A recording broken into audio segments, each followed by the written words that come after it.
Sahabat Shalom Bapak Ibu Saudara, Bapak Yahweh memberkati saudara sekalian dimanapun saudara berada. Saya sangat senang sekali kita bisa bersama-sama berkumpul sekalipun kita berada di tempat yang berbeda-beda, tetapi kita bisa bersama-sama untuk memuliakan dan meninggikan Tuhan. Bapak Ibu Saudaraku yang terkasih, pada suatu hari saya membaca satu kiriman dari salah seorang saudara kita yang ada di grup coaching klinik. Nah, saat saya membaca, karena saya saking sibuknya jadi kurang banyak membaca. Saat saya membaca, saya agak terkejut, saudara-saudara. Dan langsung pada malam itu saya memberikan balasan. Kira-kira yang di-share di grup seperti ini. Saya bacakan ya. Keadaan saat ini membuat pikiran liar saya berkecamuk hebat. Selama ini berusaha untuk tidak mengeluh, mengumpat, dan emosi. Tetapi serasa bagaimana gitu. Saya melihat berita-berita orang sakit, kelaparan, jadi gelandangan. Akhirnya saya sadar, saya lebih beruntung dan harus bersyukur. Saya jauh lebih baik dari mereka yang ada di sana. Satu masukan yang saya katakan disampaikan dengan hati yang tulus. Dan di akhir kalimatnya itu sangat bagus sekali. Karena tidak diakhiri dengan kekalahan, tetapi diakhiri dengan kemenangan. Yaitu, akhirnya saya sadar saya lebih beruntung dan harus bersyukur. Saya masih jauh lebih baik dari mereka yang ada di sana. Ini kalimat kemenangan, saudara-saudara. Namun demikian, bisa saja terjadi ada orang yang lain, ya ini kan saudara kita ini kan ikut coaching klinik ya, jadi sudah terlatih untuk berbicara hal-hal yang positif.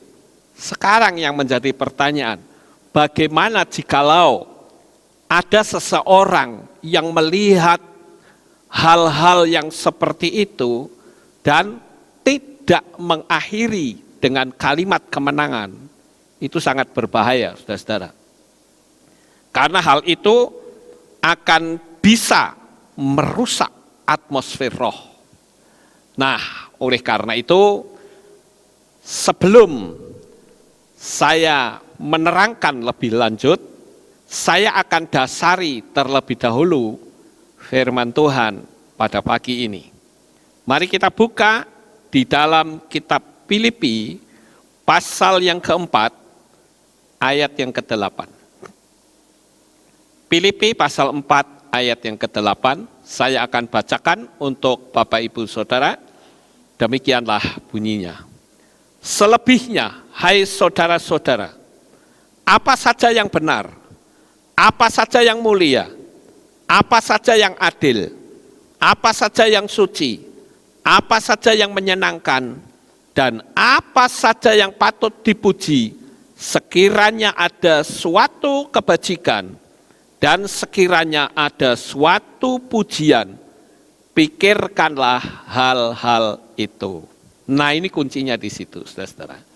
Sama seperti kekasih kita yang tadi memberikan masukan di grup coaching klinik. Mula pertama, memang yang dia lihat itu cukup mengerikan.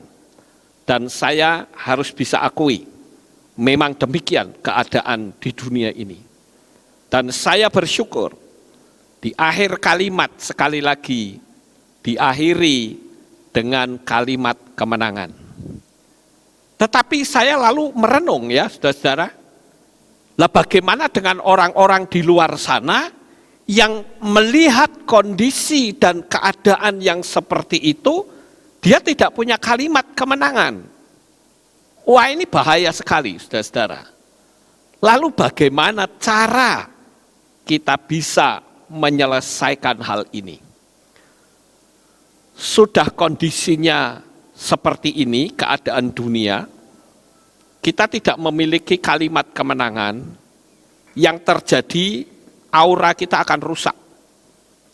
Dan itu jelas sangat mempengaruhi rezeki kita, sangat mempengaruhi perekonomian kita, bahkan sangat mempengaruhi emosi kita.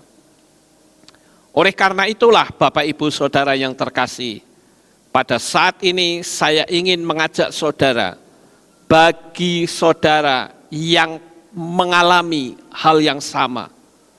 Mungkin saudara berkata, ini mau sampai kapan peristiwa ini bisa berakhir? Kondisinya semakin tidak menentu.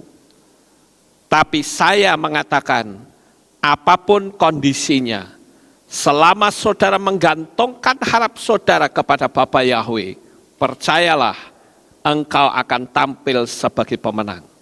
Engkau akan selalu ada dalam perlindungan dan kasih Bapa. Jangan takut dengan keadaan dan situasi yang ada. Nah, Bapak Ibu, saya akan memberikan satu tema pada pagi ini, yaitu rusakkan polanya. Ya, saya lihat materinya, rusakkan polanya. Jangan dipertahankan dan ubahkan kesialanmu. Apa yang dimaksud dengan rusakkan polanya, saudara-saudara? Saya akan bercerita terlebih dahulu. Pada suatu hari, saya berkunjung ke rumah jemaat. Jemaat ini dalam keadaan sakit dan dia tidak bisa bangun. Saya berkunjung ke rumahnya, saya doakan, saya berbincang-bincang, lalu saudara-saudara, saat kami sedang berbincang-bincang, saudara kita yang sedang sakit itu berkata kepada saya, Pak Lukas, saya mau minta tolong putarkan CD saya. Saya bilang, baik, saya akan putarkan. Tetapi saudara-saudara, pada saat VCD itu saya ambil, saya lihat, saya katakan, ini enggak bisa keluar gambar loh. Dan kalau keluar gambar akan berantakan. Nah, saudara kita yang sakit ini berkata begini, enggak Pak Lukas, itu saya sudah pernah putar, bagus kok. Ya itu kan dulu. Tetapi kamu taruh di laci, kemudian di situ ditumpuk dengan banyak CD-CD yang lain. Faktanya kalau saya lihat, ini CD-nya banyak goresan.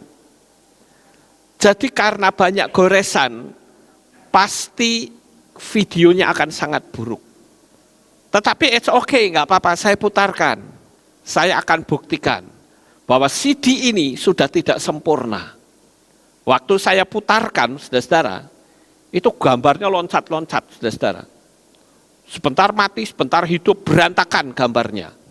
Lalu saya matikan, saya katakan, udah cukup sampai di sini ya, ini saya tunjukkan, ini sudah rusak polanya. Apapun bendanya, apapun sebagus apapun benda yang kita miliki, tetapi kalau polanya rusak, maka benda itu tidak akan bisa dipergunakan. VCD itu ketika dia baret, itu merusak pola, saudara-saudara. Tapi berbeda lagi dengan kaset. Mungkin saudara masih ingat, pada zaman dulu ada kaset VHS, atau itu yang besar itu ya, yang kayak tape begitu, tapi kaset itu gede sekali, itu VHS. VHS itu memang tidak bisa tergores, saudara-saudara. Artinya dia akan tertutup, tuh ada tutupnya. Tetapi ketika VHS itu berdekatan dengan magnet, misalnya saja magnet speaker, maka pola yang ada di dalam kaset VHS itu akan rusak. Saya ambil contoh, misalnya kalau saudara mau merekam, orang dulu kan kalau ngerekam pakainya tape ya, pakai kaset, itu sebelum kaset itu nempel di head utamanya, pasti dia akan melewati head magnet terlebih dahulu untuk menghapus. Baru setelah dihapus, dia masuk ke head untuk merekam. Begitu saudara-saudara. Tujuannya apa? Dihapus itu merusak pola. Seperti ibarat kalau komputer itu hard disknya diformat. Begitu. Nah, Bapak Ibu yang terkasih, sekali lagi saya katakan bahwa semua benda apapun di atas muka bumi ini, kalau polanya rusak, pasti akan mengalami gangguan. Nah, begitu juga manusia, Bapak Ibu. Dengan adanya kerusakan pola, maka manusia itu akan mengalami kegagalan. Kenapa? Karena alam supranaturalnya itu rusak. Saya akan tunjukkan beberapa contoh terlebih dahulu yang dimaksud dengan rusaknya pola. Saya ambil contoh misalnya saja saudara sedang berbincang-bincang dengan seseorang, sedang asik berbincang-bincang, tiba-tiba ada yang menginterupsi. Nah, ketika ada yang menginterupsi dan saudara langsung berpindah haluan berbicara kepada orang yang menginstruksi tadi, maka pola yang pertama itu rusak, saudara-saudara. Maka tidak heran ketika kita sedang berbincang-bincang, terus ada orang yang tanya misalnya ya, saya sedang berbincang-bincang, kemudian ada orang tanya gini, Pak Lukas sebentar, saya mau bicara sebentar, oke. Ya kita bincang-bincang dengan orang lain, begitu sudah selesai, saya balik lagi, saya akan bertanya, maaf, tadi perbincangan kita sampai di mana ya? Itu artinya perbincangan saya dengan yang pertama itu mengalami kerusakan pola, saudara-saudara. Sampai di sini paham? Saya berikan contoh yang kedua. Pernah sekali waktu ketika saya sedang berkhotbah menyampaikan firman Tuhan, tiba-tiba saya melihat ada anak kecil yang ulahnya itu mengganggu sekali, saudara-saudara. Nah, ketika dia mengganggu, itu pola saya dalam menyampaikan materi khotbah itu jadi berantakan. Kenapa? Karena perhatian saya itu tidak konsen di khotbah saya, tetapi ke ulah dari anak kecil. Nah, ini yang saya sebut dengan rusaknya pola, saudara-saudara. Contoh yang lain, ketika pada suatu hari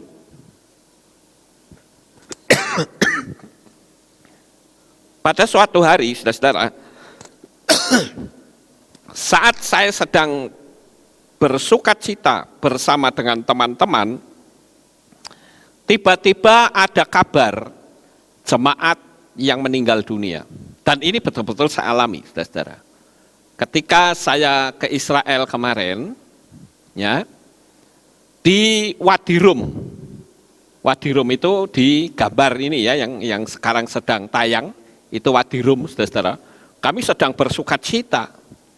Tiba-tiba ada kabar yang mengatakan bahwa ada jemaat, yaitu Kohliang, yang dipanggil pulang oleh Tuhan. Saya terkejut, saudara-saudara. Dan saat itu, sukacita saya saat berada di Wadi Rum itu hilang total. Sistem pola yang ada di dalam diri saya itu rusak, saudara-saudara. Hanya dengan kabar berita seperti itu. Saya sudah enggak lagi punya rasa sukacita sama sekali. Dan saya mulai merasakan, ini kok jadi perjalanan tur saya kok agak kurang nyaman ya. Karena mendengar hal seperti itu, saudara-saudara. Jadi pola saya rusak.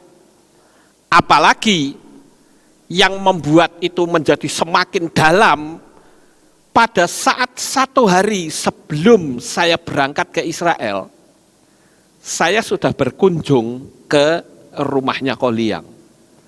Saya doakan, kita berdoa bersama. Itu gares banget ya, sangat menyakitkan sekali di hati, saudara-saudara. Kenapa kok cepat pulang gitu? Apalagi saya tidak mungkin bisa memimpin upacara penguburannya. Itu saya sangat menyesal, saudara-saudara. Saya sempat ngomong begini ya dalam hati saja. Ini malaikat Tuhan ini kok ya enggak mikir tuh ya. Lambok tunggu saya pulang lah baru diambil nggak apa-apa. Mosok saya masih di Israel kok sudah dipanggil pulang. Ini sempat ada dalam hati saya seperti itu, saudara-saudara. Walaupun ya ucapan saya itu keliru sebetulnya. Tapi ya itu hanya ungkapan saja. Nah yang lebih nggak nyaman lagi, saudara-saudara. Ketika sampai di hotel, jam makan, kita makan bersama, masih memperbincangkan jemaat Tuhan yang meninggal ini, saudara-saudara. Aduh, saya nggak nyaman banget, saudara-saudara. Lalu bagaimana caranya ini kalau ini terus saya biarkan, ini tur saya betul-betul nggak enak, nggak nyaman sekali. Sehingga saya melakukan beberapa tindakan, yaitu merusak pola. Kalau tadi pola sukacita dirusak dengan berita yang membuat hati saya sedih, maka akhirnya saya masuk dalam pola kesedihan. Nah, pola kesedihan ini juga harus kita rusak, saudara-saudara. Karena kalau tidak, kita akan bisa mengalami kekacauan dalam dunia alam supranatural. Bisa saja terjadi perjalanan tur saya mengalami banyak kesialan karena polanya rusak dan tidak diperbaiki, saudara.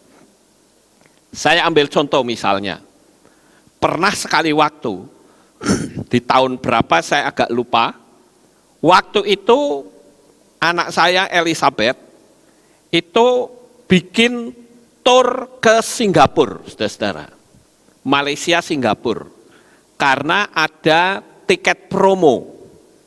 Jadi dari Jogja ke Singapura itu ya mungkin paling sekitar 90.000 apa kalau nggak salah waktu itu. Ya, jadi murah sekali. Sehingga Elis itu panggilin banyak orang, ada hampir sekitar 40-an deh kalau nggak salah. Dan apa yang terjadi, saudara-saudara? Pada saat saya pergi ke bandara di Jogja, ternyata sudah ditutup, saudara-saudara. Padahal kami bawa orang banyak sekali. 30 atau 40 deh, saya lupa itu. Banyak sekali, saudara-saudara. Nah, sekarang yang terjadi adalah kita sedikit komplain dengan bagian counter. Saya bilang, loh ini kan masih 1 jam lagi, pesawatnya juga belum berangkat. Dia bilang, nggak bisa Pak, kalau pergi ke luar negeri minimal harus 2 jam. Waduh, itu kacau, saudara-saudara. Saya katakan ini kita masuk dalam pola yang berantakan. Sehingga dengan berbagai daya upaya, kita harus tetap berangkat. Nggak apa-apa pulangnya toh tetap masih dapat promo juga, kita berangkat deh. Nah di situ ada orang yang protes ya, mengatakan wah kalau kita nggak berangkat bagaimana nih? Ya sudahlah, ya harus saya bersama istri harus melakukan apa? Ganti tiket mereka. Dari tiket promo ke tiket yang wajar, saudara-saudara. Ya waktu itu saya membayari tiket cukup banyak orang ya.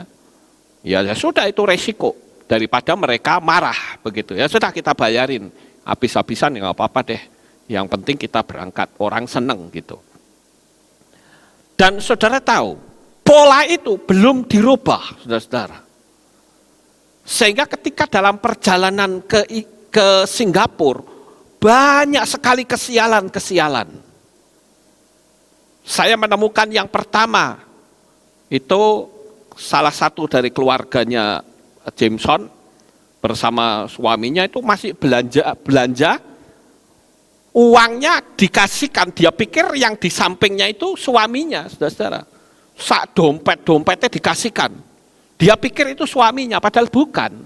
Ya hilang, saudara-saudara. Terus, waktu kita jalan pergi ke Genting, di tengah jalan, waktu kita pulang, sudah malam kita pulang, saudara-saudara, ke Malaysia, ternyata ada salah satu peserta yang paspornya ketinggalan di Genting. Terpaksa harus berhenti di tengah jalan, padahal itu daerah pegunungan kan, jalan berkelok-kelok, harus berhenti di tengah jalan, ambil kembali paspornya, untung ketemu, saudara-saudara. Apakah hambatan itu selesai? Tidak. Ini yang saya katakan bahwa kesialan itu akan terus sebelum polanya dirusak, saudara-saudara. Papanya Jameson, ya, itu kameranya hilang, saudara-saudara. Di bis, nggak tahu hilangnya kemana itu. Terus seperti itu. Dan yang lebih parah lagi, laptop saya juga hilang, saudara-saudara. Saya memang pada waktu itu konsentrasi gendong cucu saya, Afram. Tapi pada waktu itu ketika sampai di rumah, saya lihat loh, laptop saya kemana? Padahal itu laptop baru, ada modemnya, ada harddisknya 2, waduh kacau semua, saudara-saudara. Perjalanan tur ke Singapura itu betul-betul tidak nyaman, saudara. Nah ini karena kita tidak merusak pola. Sekarang saya ingin bertanya kepada saudara sekalian, apakah hari ini saudara berada dalam situasi yang seperti itu? Seolah-olah saudara berhadapan dengan apa yang namanya kesialan.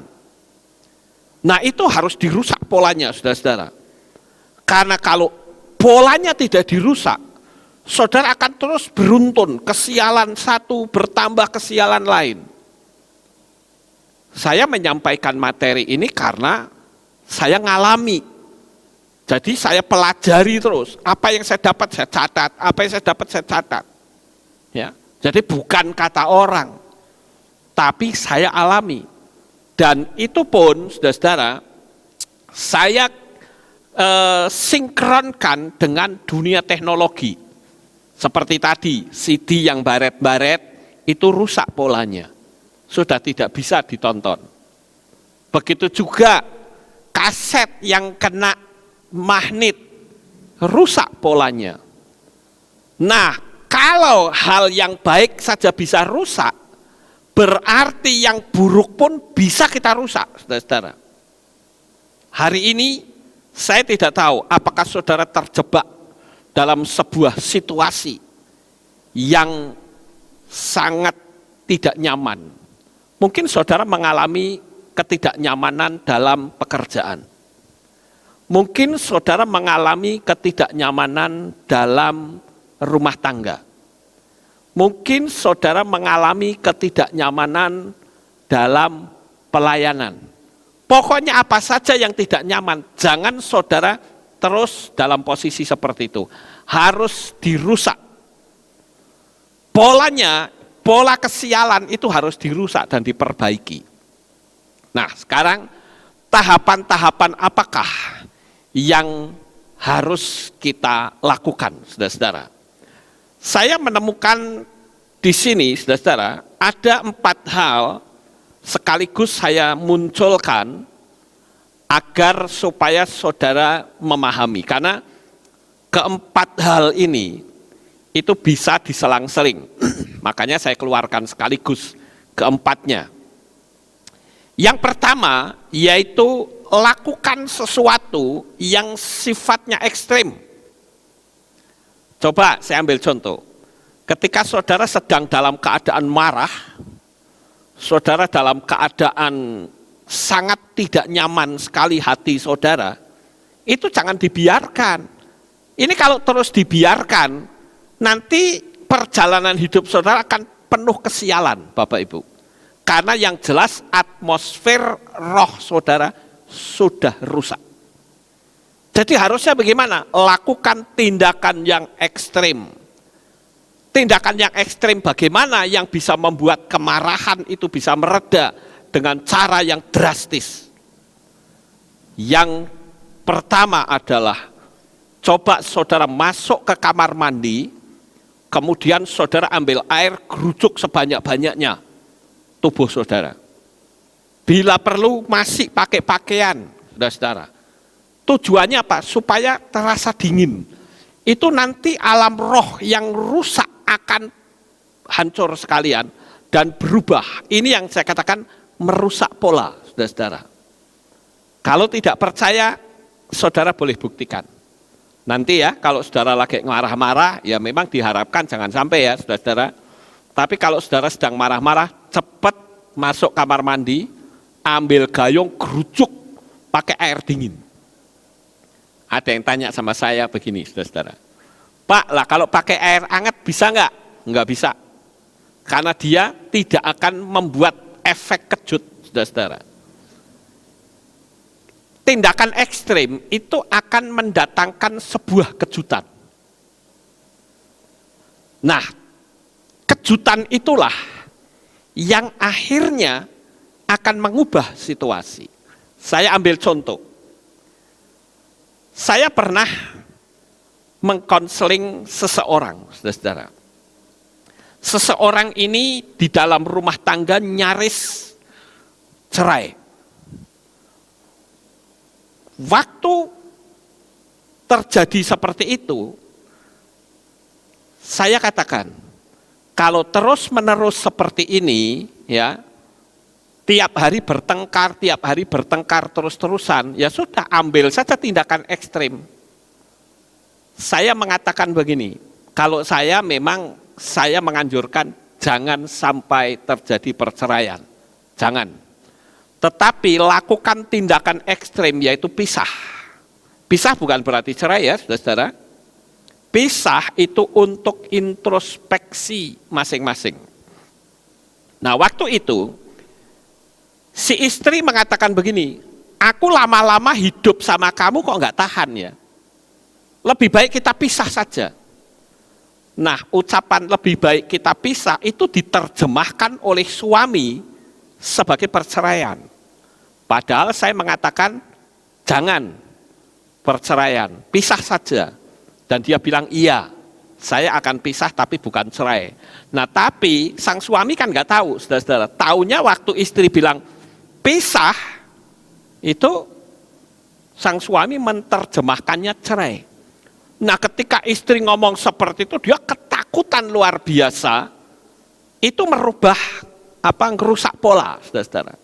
Yang tiap hari bertengkar, akhirnya apa? Jadi rujuk, bahkan bisa punya anak lagi, saudara-saudara. Ayo, aneh enggak? Itu merusak pola. Ya.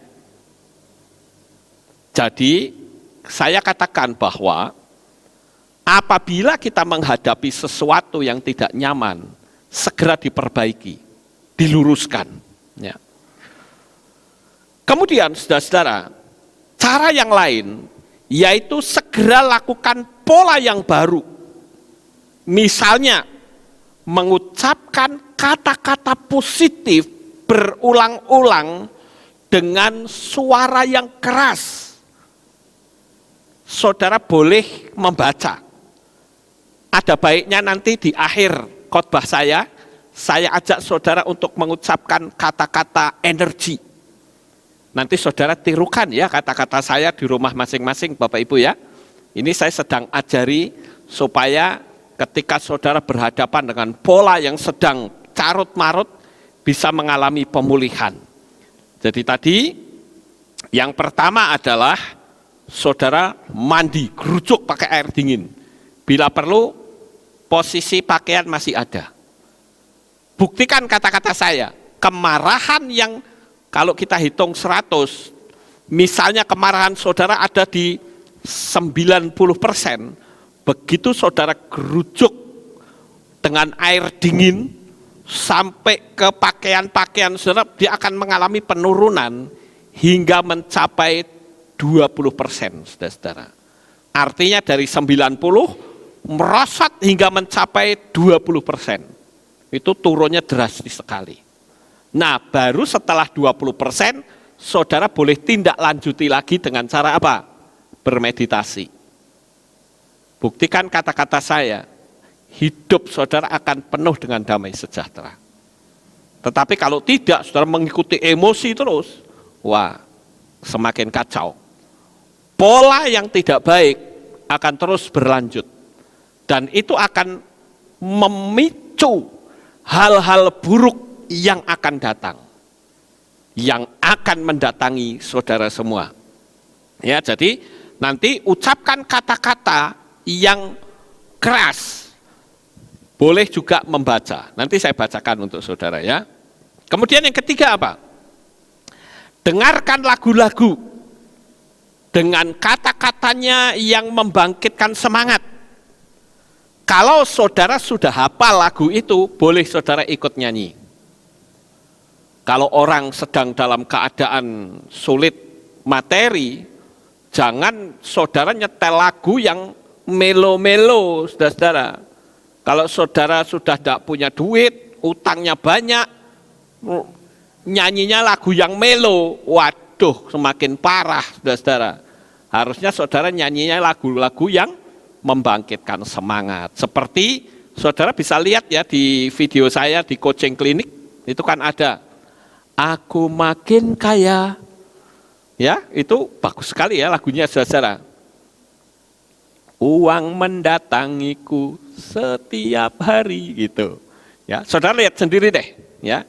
Dengerin, itu menarik saudara-saudara ya. Jadi saudara boleh ikut menyanyikan. Kemudian hal yang lain yaitu apa? Jangan pernah mendengar berita-berita buruk. Alam bawah sadar saudara akan rusak. Di televisi sekarang, saya nggak tahu di channel apa, ya, itu selalu ada berita terkini COVID-19. Jadi isi beritanya itu hanya hari ini siapa yang terkena, berapa orang yang meninggal, berapa orang yang sembuh, begitu terus saudara-saudara. Lalu pertanyaannya, kalau saudara mendengar input seperti itu, terus saudara mau apa? Ayo, nggak ada manfaatnya bukan? Nggak ada artinya saudara-saudara, ngapain kita dengerin hal-hal yang kayak gitu? Itu akan mendatangkan energi yang buruk saudara-saudara. Nggak usah dengerin seperti itu. Nah, selanjutnya, jika saudara bisa keluar dari pikiran negatif, saudara akan mengalami kesuksesan. Makanya saya katakan banyak orang yang mensalahartikan. Kalau saya bicara sukses, mesti bicara duit. Salah, saudara-saudara. Yang namanya kesuksesan itu adalah kita mampu mengatasi kesulitan. Itu kesuksesan, saudara-saudara. Walaupun masalah materi juga itu bisa disebut kesuksesan. Saya ambil contoh misalnya, saat ini saudara sedang menghadapi kesulitan yang luar biasa, ngerjakan PR misalnya. Dan ketika saudara menemukan jawabannya yang tepat, itu kesuksesan. Saudara belajar setir mobil, dari tidak bisa menjadi bisa, itu namanya apa?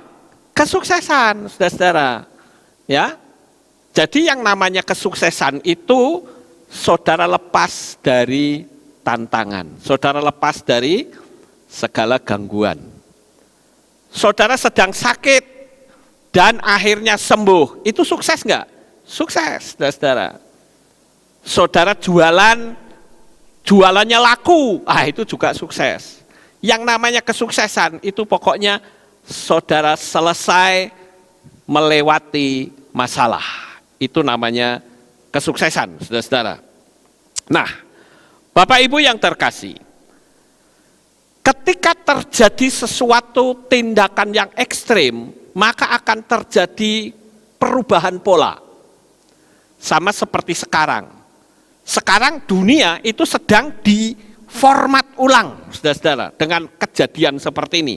Lihat saja, ada apa di balik selesainya virus corona ini. Pasti ada sesuatu yang menarik nanti. Ya, entah nanti zamannya berubah, memasuki zaman anti Hamasiyah atau apa, bisa saja terjadi, saudara-saudara. Tapi sekali lagi, untuk kita tidak perlu takut, karena semua sudah ada di dalam pola yang kitab suci tulis. Ketika terjadi masa aniaya besar, the Great Tribulation, saya mempercayai saat Roh Kudus kembali ke Syamayim, kita akan dibawa serta. Itulah yang namanya rapture, saudara-saudara, pengangkatan. Nah, sebelum saya tutup di dalam doa untuk materi saya pada pagi ini, saya akan ajak saudara untuk menirukan saya, mengucapkan kalimat-kalimat yang memiliki energi. Sekarang saudara siap? Ayo tirukan saya. Saya akan bacakan untuk saudara. Ya, ini kata-kata motivasi yang bisa mengubah pola hidup saudara. Pola yang tidak benar jadi baik, saudara-saudara. Oke, sekarang kita mulai. Saudara tirukan saya ya. Aku adalah manusia yang paling beruntung. Ayo tirukan. Tubuhku kuat, pola pikirku cerdas. Memiliki banyak ide cemerlang. Keluargaku sehat semuanya. Aku terlahir di dunia ini, ditakdirkan sebagai pemenang. Uangku banyak, tabunganku selalu bertambah-tambah. Dari sumber yang tidak pernah aku duga sebelumnya.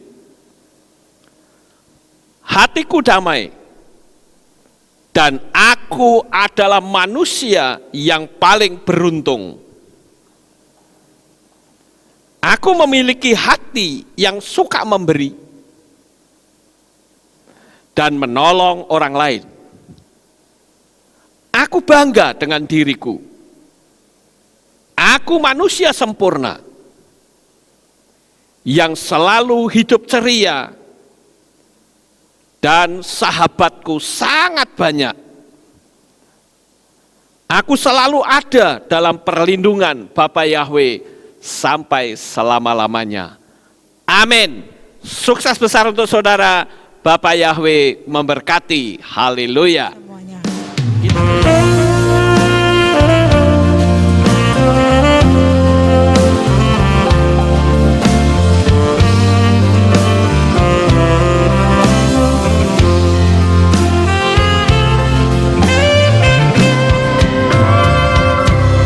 Terima kasih ku ucapkan padamu Tuhan Yesua, untuk semua yang telah kau beri. Betapa besar kasih-Mu.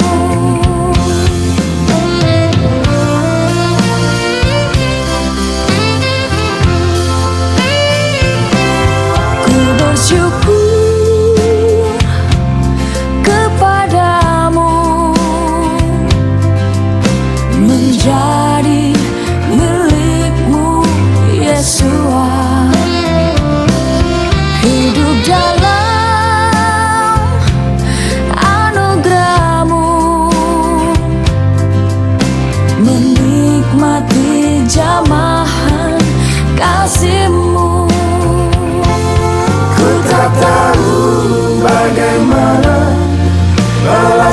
kasih-Mu Tuhan, hanya ku mau melayani-Mu Tuhan.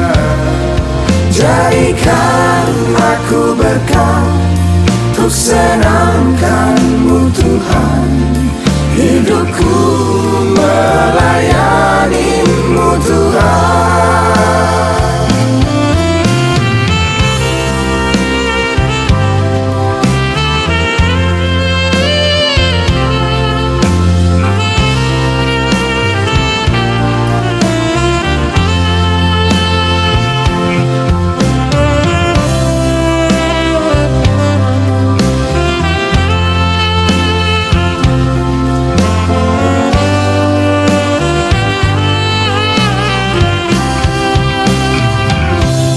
Sebab ku tahu bersamamu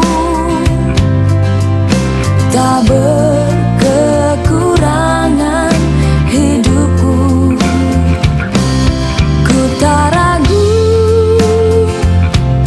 untuk hari esok, sebab Kau peliharaku selalu.